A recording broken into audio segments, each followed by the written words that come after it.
Viewers, আমরা এই মুহূর্তে দাঁড়িয়ে আছি হিমছড়ি ঝর্ণার কাছে। আর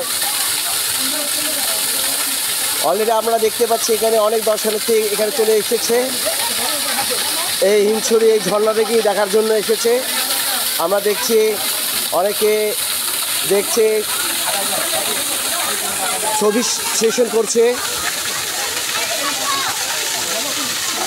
আসলে অনেক দর্শনার্থী যখন কক্সবাজার আসে, অন্তত হিমছড়ি এই ঝর্ণাটাকে না দেখে যায় না, যাওয়ার চেষ্টা করে। কারণ এই ঝর্ণায় দেখার জন্য দূর দূরান্ত থেকে অনেক দর্শনার্থী চলে এসেছে এখানে, এবং এর মধ্যে অনেকেই দেখা যাচ্ছে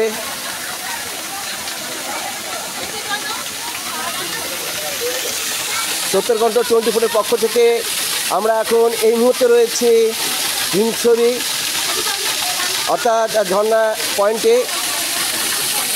আমরা এই ঝর্ণা পয়েন্টের মধ্যে এসে দাঁড়িয়েছি।